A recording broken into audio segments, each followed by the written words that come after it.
Hi everyone, it's QuickyBaby and welcome back to World of Tanks, and I am the king of RNG, or at least, yeah, I think the KV2 might have something to say about it. Today, ladies and gents, I'm going to be playing the one and only KV2, the infamous derp lord of World of Tanks, and the deliverer of some very meaty frags inside the game, but only if RNG is going to be in your favor. The KV2 is absolutely infamous inside World of Tanks, as I mute QuickyBaby, as one QuickyBaby is more than enough for me when I'm trying to commentate on such an awesome RNG fest that you're going to see today.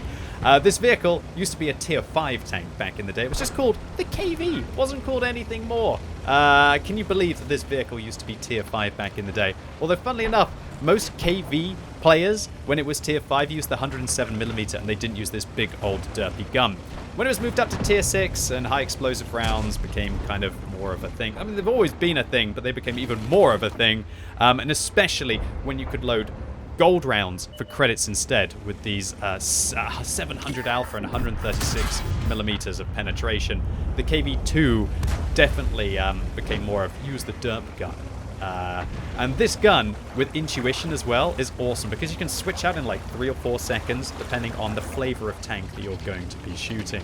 This is possibly, I'd say, the highest alpha damage tier for tier in the game, and that's why everyone loves it and why it's one of the most played vehicles. Now I'm playing the premium vehicle. This is the KV2R, which has got Valhalla, Ragnarok, and as you can see, it's for the Emperor and all of this from the Warhammer 40k universe. Just a sidetrack, I watched a trailer of the next Space Marine 2 game, and it actually looked really nice with regards to the graphics. Let's hope the gameplay holds up. If it's anything like the graphics, it'll be meaty. But I digress. Let's focus on what's at hand, and that is a French heavy tank. What happens to French heavy tanks? Well, I'm actually aiming at the side of the vehicle because I know I can overmatch. 440 damage as well as 288 assistance. Oh, that's what you like to see at the start of the battle when you've taken out your opposite number.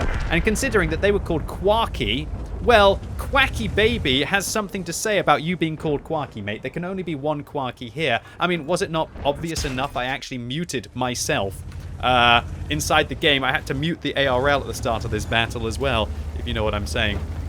Oh, but I'm going to say I digress multiple times through this battle. What can I say? I'm in a good mood. All right, hopefully I'm going to be even better mood after I hit this E25. But, oh, actually, you know what? I'm not in a very good mood anymore because a blooming Challenger just shot me in the side of the turret a couple of times. What are you doing to me, bud? I ping the map, I point out where the Challenger is, and unfortunately that means that I can't get a shot at the E25. But I actually managed to outspot a P43, and there's an ELC driving in front of me, and I just thought, well, I'm going to hit one of them, right? I mean, it's the KV2, for goodness sake. I am the king of RNG, or at least the KV2 is the king of RNG, so it's going to hit one of them. It's kind of like a little bittersweet that we hit the P43 BIS, which is the tier 6 and not the ELC even 90, because trust me, the last thing you want to do is leave an ELC even 90 alive.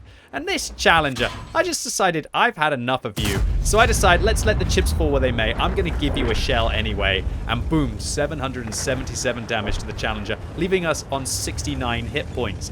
Nice. Although, I'm not sure it's going to be nice because, oh god, the ELC's coming around the corner. I'm a one-shot. He misses one shell. I'm going to whip my shell over, and he bounces? Oh, he's going to kill me anyway. He's got one shot. Oh, my lord. Look at this. It's a 3-mark ELC even 90, and spoilers, the player has 57% win rate, who whiffed an entire mag on a KV2. Well, fortunately for him, his Gonzalo, spoilers, he's a 54% win rate player. It's going to be a very tough game, and we're going to have to try and nurse our 69 hit points to be able to get through it. Manages to save the ELC even 90 from the possibility of my second shot. But here we go. My adrenaline rush is activated. We use intuition to switch out the shell, and not today, friend, as Randy 2007, who was very hungry for my 69 hit points, doesn't quite manage to take them down. Well, you know, Randy, you were just too optimistic. You know, you got 57% wins in World of Tanks, but what can I say? The KV2 is the king of RNG, and we pretty much one-shot a vehicle that is 2 tiers higher than us. Talk about the king of RNG. How many more shells am I going to bounce on low health, boys and girls? We've already ricocheted 4 shells at 69 hit points. Or maybe it's just the perfect number, you know. Maybe it is the perfect number of hit points to have. Maybe I've reached kind of like some kind of cheat code in World of Tanks where now I'm impervious to the enemy shells. But we're going to have to find out. The 45 TP, I probably could have dumped the shell on him there. But I thought that if I fired, I'd get spotted. And I also thought that this SU is definitely going to come up behind me. And I didn't think the 45 TP was really the threat at that point. I'm actually going to hide from the 45 TP as he goes up, trying to find this 88, see if I can be able to get a shot into him. But unfortunately, we've set our vehicle up not with binoculars today. As you'll know that I say when I ruined the KV2 the other day, we've actually got the aiming device with vents and a gun rammer on this for maximum firepower. Talk about maximum firepower. That 88 has got some serious firepower, and with our very low amount of hit points, I don't fancy sitting in front of him for very long. And while we do have the alpha damage, it's kind of hit and miss as to whether we're going to go through that tank.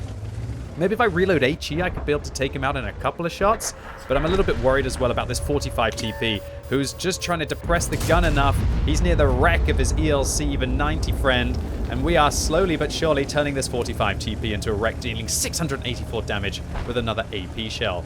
These AP shells, they aren't the cheapest thing to fire inside the vehicle, but when you do get yourself into these worst possible matchups against tier 7 and tier 8 tanks, they can be your best friend. And even when you're inside your good matchups, if you have good knowledge of enemies' armor, just like we did against the ARL Quacky at the start of the battle, we knew that they had like 30 millimeters of side armor, which means that my 152 will overmatch all 50 millimeter plates. With the exception that you still actually have to penetrate the plate. A lot of people think that with an overmatch, it doesn't matter how much penetration you have, but when you only have 136 like you have on the KV2, you've still got to actually penetrate the armor. And when it's like 50 millimeters, if it's angled at a decent rate, you still sometimes won't go through.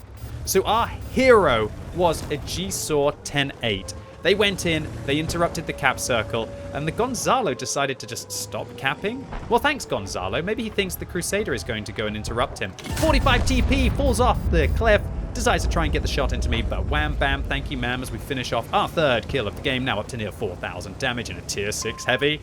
Yeah, I think we've already pretty much got an ace tanker, but let's see if we can add any more to it. And we've got a tricky game left here, as the Gonzalo, a very dangerous tank with good HE capacity and AP capacity, is on 4 kills with 500 hit points left. But oh baby, they take a shot at the Crusader, pretty much crippling the tier 6 British light tank in a single shot. But we've got an opportunity here. We're gonna have to take our chances. It's a swing, and oh no, the king of RNG, more like the Duke of RNG, relegated now from our regal position as we miss that shell onto the back of the tank. I think I'm getting shot by like a T-3485 with HE from down below, or maybe it was a Gonzalo missing us.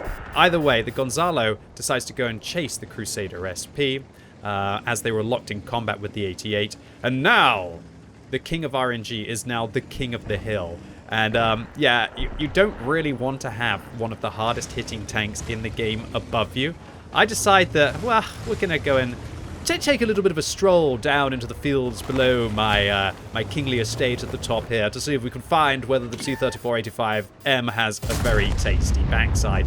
And he does, as we manage to go through the top of that vehicle, and I was pretty chipper. Pretty chipper to do another 401 damage here. But now the Gonzalo is stuck in a 1 versus 3. Unfortunately, I think it might as well be a 1 versus 2 in this situation. As this Crusader, I think that they've pretty much just done everything wrong inside this game of World of Tanks. But now, I have a little bit of a sticky situation. And that is, I don't know how to get down from here. I'm not sure this is really an intended place for you to be in, but they haven't put any walls in to kind of stop you. I mean, there are some walls, but no walls to stop you from coming down into this position. And with 69 hit points, while I did say I was the king of RNG, I don't know how far I can test it, and these slopes do look very steep. On that new map that went into the game, the huge one, I can't remember the name of it, I have crashed far too many times on slopes that looked safer than this. And I might as well just continue to be kind of like the Duke of the Mound rather than the King of the Hill here. But the Gonzalo is coming up. The Gonzalo turns around. Are they going to go after the Crusader? They are, but I know that I got the reload on them. And where's the Gonzalo going to go? He's going to try and escape. Not today, friend. Another 500 damage, another tier 8 tank slayed. And I decide to have a little bit of a giggle at the end of the game.